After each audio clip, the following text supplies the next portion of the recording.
Assalamualaikum warahmatullahi wabarakatuh. Halo everyone, nama saya Lutfia Ramadhani Kesuma dari Fakultas Saintek jurusan Biologi di Universitas Islam Negeri Sumatera Utara. Nah, saya akan menjelaskan tentang protein.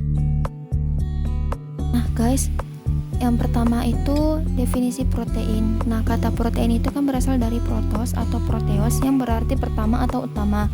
Berarti protein itu kan merupakan komponen penting atau komponen utama sel hewan dan manusia.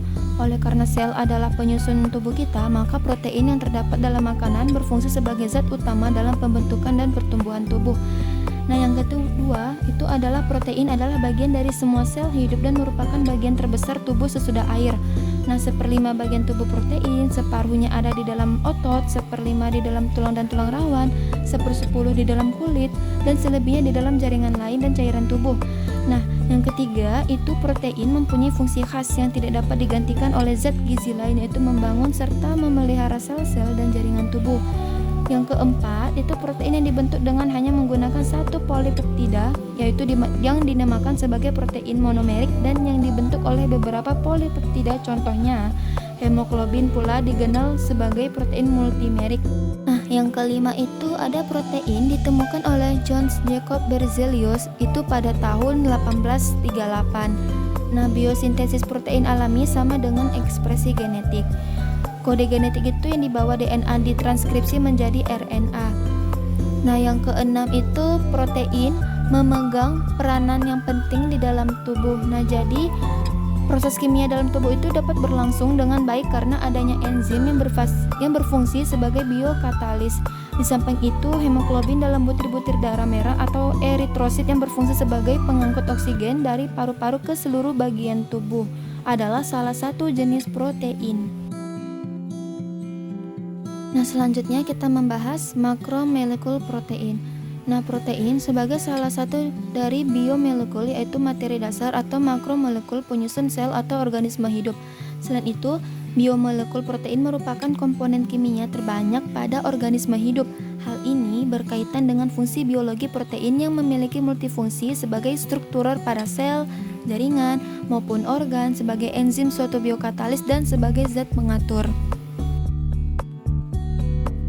Nah guys, ada karakteristik makromolekul protein. Nah, protein itu kan dikatakan sebagai makromolekul karena protein memiliki karakteristik tersebut. Itu yang pertama, protein memiliki bobot molekul yang berkisar antara 5.000 sampai lebih dari 1 juta. Karena itulah protein tergolong ke dalam satu makromolekul. Yang kedua, senyawa kimia protein itu kan tersusun dari komponen senyawa protein yang terdiri dari peptida sebagai submakromolekul, asam amino sebagai unit molekul, dan sebagai komponen unsur kimia protein. Nah, yang ketiga itu tubuh manusia diperkirakan mengandung 100.000 jenis proteinnya masing-masing, mempunyai fungsi fisiologinya tuh masing-masing. Nah, yang keempat itu protein mempunyai massa molar yang tinggi, mulai dari sekitar 5.000 gram sampai 1 kali 10 pangkat minus 7 gram pangkat 16. Yang kelima itu protein disusun oleh 20 asam amino. Selanjutnya kita akan membahas pembentukan ikatan peptida dan penggolongan protein. Dua molekul asam amino dapat saling berikatan membentuk ikatan kovalen melalui suatu ikatan amida yang disebut dengan ikatan peptida.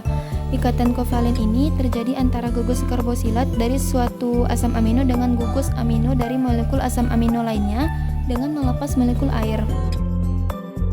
Nah guys, secara sederhana itu mekanisme reaksi pembentukan ikatan kovalen dapat dilihat pada gambar tersebut.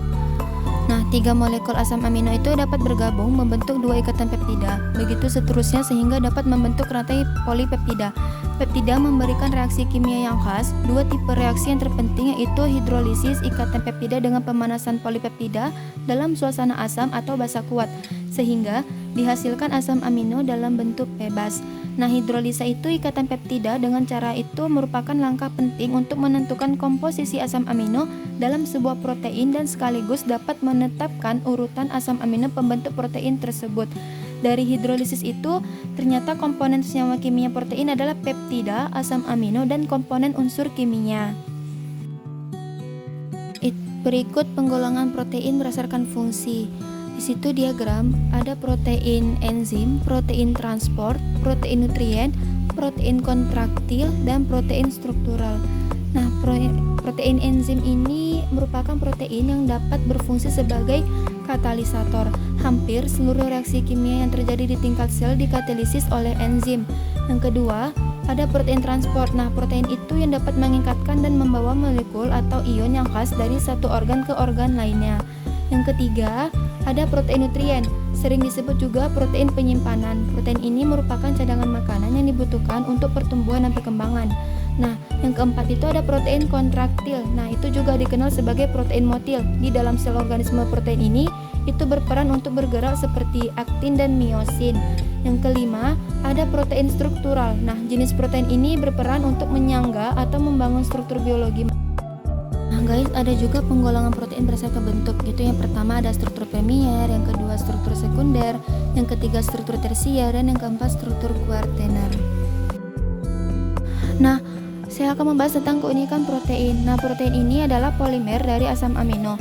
Protein itu dinyatakan bersifat unik karena ada beberapa faktor. Yang pertama itu protein dapat dianalogikan sebagai suatu kalimat. Maksudnya, asam amino itu kan merupakan alfabet yang menyusun kalimat tersebut. Nah, contohnya itu, Rangga suka makan di luar rumah, sedangkan Rangga juga suka main di luar rumah. Nah, jadi maksudnya jumlah dan urutan alfabet kedua kalimat tersebut berbeda sehingga arti yang dimiliki itu juga berbeda. Yang kedua, masing-masing protein memiliki jumlah dan urutan asam amino yang khas yang menentukan struktur 3 dimensi dan fungsi biologisnya. Yang ketiga, itu protein berperan sebagai enzim. Yang keempat, protein disusun oleh 20 jenis asam amino. Nah guys, sumber protein itu kan ada dua, ada yang dari hewani maupun nabati. Contoh dari hewani itu kan seperti daging, ikan, ayam, telur, susu, dan lain-lain. Nah, kalau nabati itu seperti kacang-kacangan, tempe, dan tahu.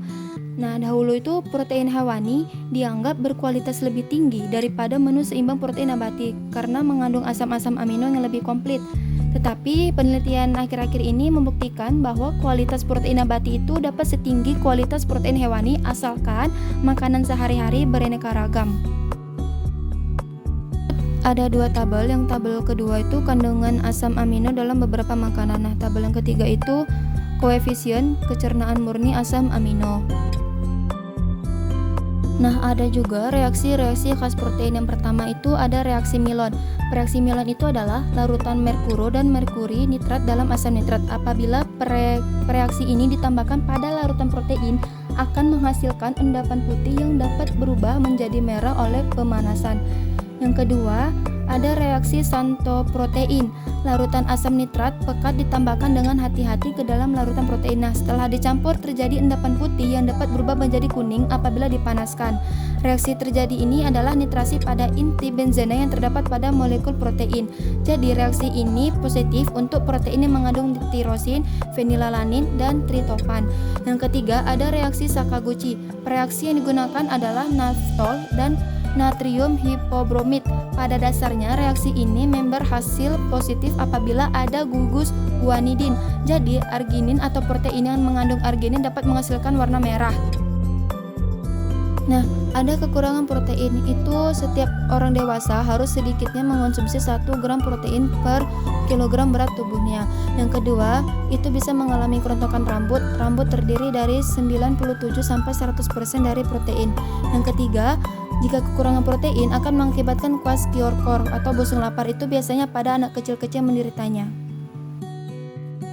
Baiklah, terima kasih kepada teman-teman yang sudah melihat dan mendengar video ini. Jika ada kesalahan saya mohon maaf. Wassalamualaikum warahmatullahi wabarakatuh.